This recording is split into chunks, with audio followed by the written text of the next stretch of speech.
All right, guys, we are here today with Joe Quattrucci. Joe is the Director of Productivity for the Kristan Cole Network at Keller Williams. And Joe, talk a little bit about your career and how you got into this position. Yeah, so I, after high school, did 10 years on active duty in the Marines. I was an air traffic controller and really enjoyed my time in the military. Thank you. I appreciate that. And I was sort of looking at things as I was approaching 30 years old and deciding what I wanted the rest of my life to look like.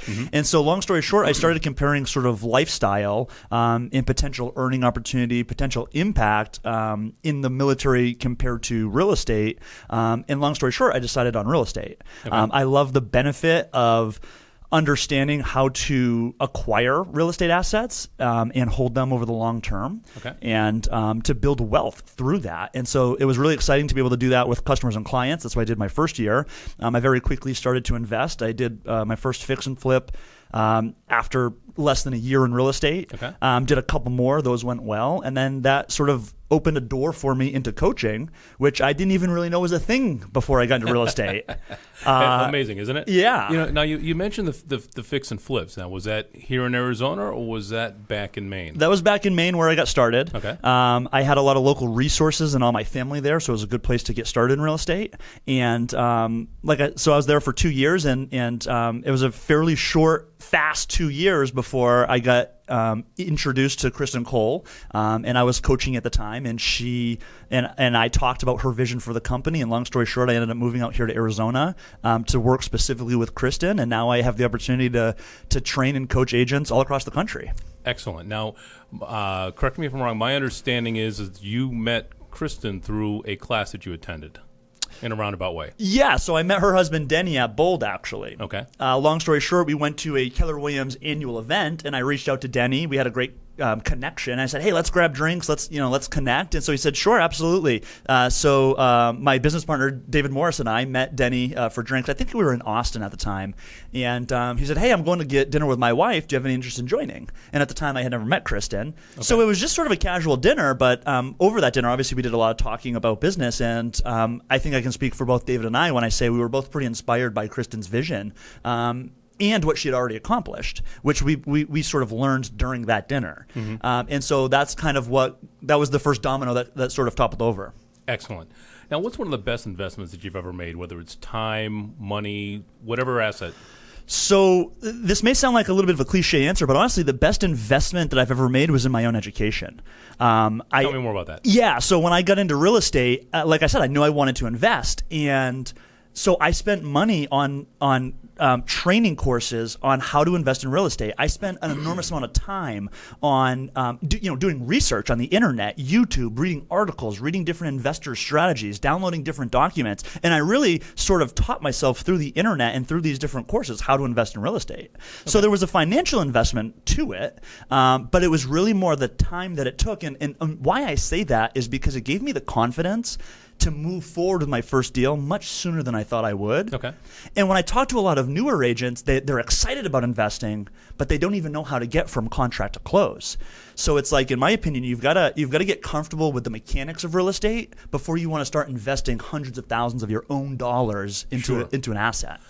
So it sounds to me like the education was a much better avenue for you than going out and trying to hit a home run your first step up to the plate. Absolutely. And I really do ascribe to the concept of work to learn. And so the first few deals, I mean, they were all profitable, fortunately, but I wasn't trying to make $100,000 on my first deal. I was trying to get through it and survive and learn some lessons along the way. Wonderful. And make a few bucks. And so that, the first deal led into the second, into the third, and now I'm much more focused on buying and holding.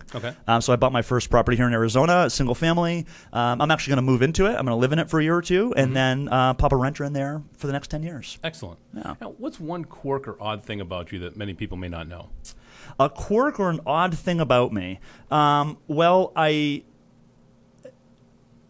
People always are very surprised when I tell them I was an air traffic controller. That's what comes to mind, I guess, because it's kind of an interesting combination between that and real estate.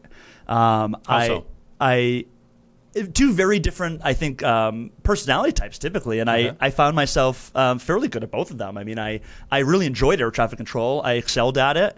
Going back to what I said at the beginning of the conversation, it was the lifestyle thing that ultimately pulled me toward real estate.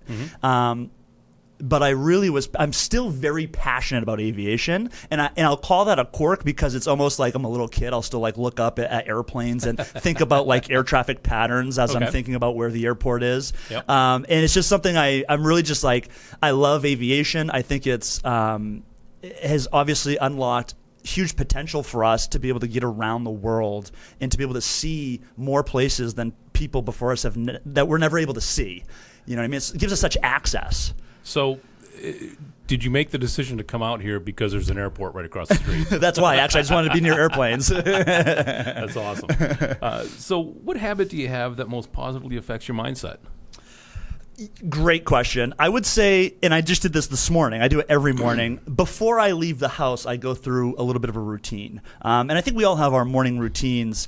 I'm very intentional about getting myself into the right state of mind before I leave for work. So what that looks like is I'll either do a 10 or 15 minute guided YouTube sort of meditation, or in some instances, I'll just sit and be grateful for something. I'll envision a goal and I'll think about it as if it was already accomplished. And what I'm attempting to do, and as I'm learning about different strategies to really unlock human potential, what I'm really trying to do is get the emotion in my body to feel motivated, to feel successful, to feel confident, and so that when I get to work, no matter what obstacle I run into, I'm in a resourceful state of mind. I'll figure out a way to overcome it. I find that if I leave the house and I'm already feeling kind of down or, I don't know, slow or, lethargic, that as soon as I bump into that first obstacle, it's like the biggest problem in the world because I'm not in a resourceful state of mind to solve it. And so that's what I would say is the biggest thing is being intentional about my mindset first thing in the morning. And it's very simple. Focusing on breathing, focusing on something you're grateful for that you have, focusing on the future and what you're going to have. I think those are all very positive things to focus on versus I wake up and I look at social media, for example. Excellent. And the very common theme with the people like you that I interview is the morning routine is absolutely the key to success. Yeah. And everyone has a very similar story around that. So thank you for adding that. What's one piece of bad advice that you hear a lot in our industry? Great question. So bad advice in the industry. I think, and this is sort of specific to new agents because that's kind of my niche audience. I would say that they try to get a little too creative. I think people, and especially at Keller Williams, I know that we teach the mechanics of real estate at a high level. I think we have enough successful people in different markets over the last several decades. We know what works and what doesn't work in real estate. I think some people come into the industry and they get a little too creative with trying to go off of plan because it's maybe something that they don't enjoy doing or that they don't feel like they'll be confident or strong at. And so I think there is a certain level of flexibility in tapping into your strengths, but within the parameters of we know that success in real estate is based on a strong lead generation model. Yeah. And there's flexibility in how you lead generate. Some people love being on the phones. Some people are really great at social media marketing. There's not a right or a wrong way to do it. Unless you're not doing it at all. Yeah, you have to do it. You have to do it. And I know that's like overly simplified, but it's sort of the truth. You can be pretty bad at your scripts. You can kind of not know what you're talking about. And if you talk to enough people, you will earn business. Yep. And when you get that business, it will force you to learn the mechanics that you don't know because now you've got a client that you're responsible for. Exactly. And so it accelerates that learning process. And then obviously as you do that transaction after transaction, you now build the actual awareness and confidence to be able to lead generate and be a little bit more knowledgeable as you're doing it. But the knowledge isn't what is necessarily going to get you the deals. It's talking to more people. Excellent. And last question, Joe, is what book or books do you most recommend and why? Yeah, I would definitely say Unlimited Power by Tony Robbins. Okay. Tony Robbins built his career on NLP, neuro-linguistic programming, which we spoke briefly about yesterday. And that's really the understanding of how the brain works and how you communicate with yourself and others. And Unlimited Power really breaks that down in a way that is easy to understand and easy to implement. And I'm a big believer, John, in if you can allow somebody to tap into their own potential, they truly can accomplish whatever they want. Mm-hmm.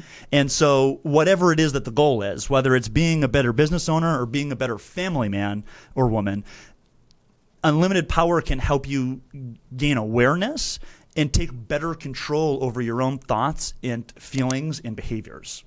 Excellent. Really empowering book. Excellent.